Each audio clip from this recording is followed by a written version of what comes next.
Do what makes you smile, even if it's a little ridiculous.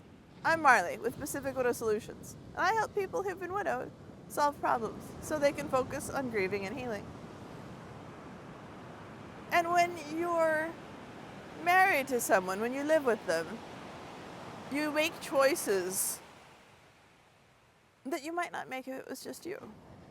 And I quickly realized that I could make different choices now that it is just me.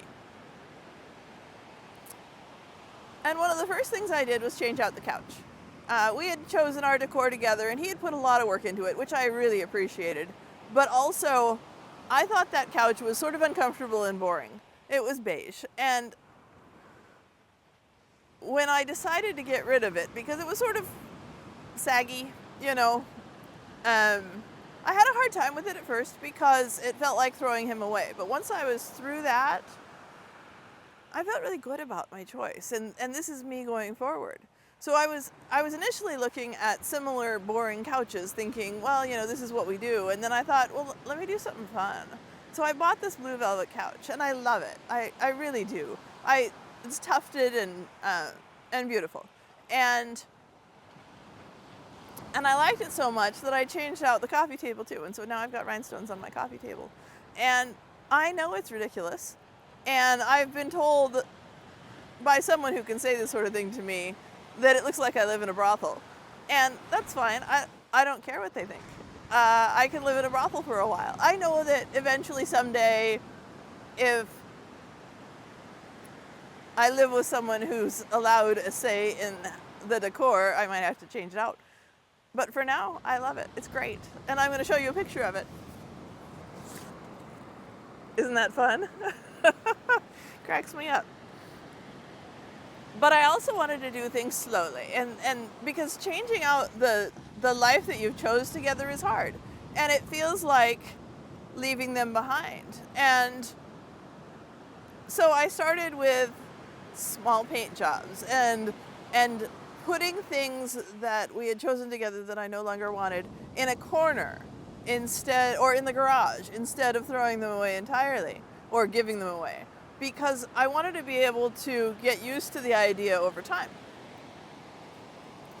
I also made a playlist for when I'm doing this sort of work. I call it Rising, and it's essentially songs that make me feel like hope for the future. Things are going to be good.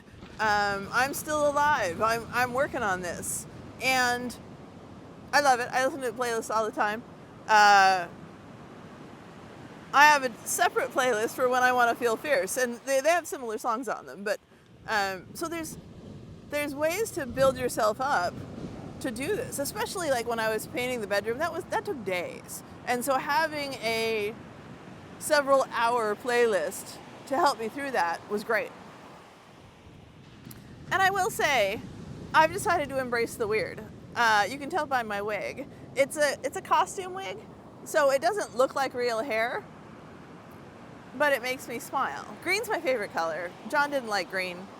And a couple weeks before his memorial, I called and set an appointment to get my hair dyed green the day after the memorial, thinking, well, okay, we'll get through the memorial, and then I'll do something just for me. So I went in, I had my hair dyed green, I loved it. But it cost me a lot of money and a lot of time, and it only lasted like 2 weeks. And so I decided I'm not gonna do that in the future. But the thing is, I gave it a shot, I decided whether or not it was worth it, and then I bought this wig to wear to parties and concerts, and it's silly, and that's fine. I don't care. So there's a song by the Vandals called I've Got an Ape Drape, and they are making fun of their own band member for having a mullet. And I love that they went to the effort to do that, but I also love that he's got a mullet. If that's what he wants, great, good for him. And part of the song says, I don't give a damn, because I am what I am, even if it's really, really bad. And the thing is, who gets to decide what's bad? I'm Marley with Pacific Widow Solutions. You can reach me on YouTube and Instagram. or via email, pacificwidowsolutions@gmail.com. Take care.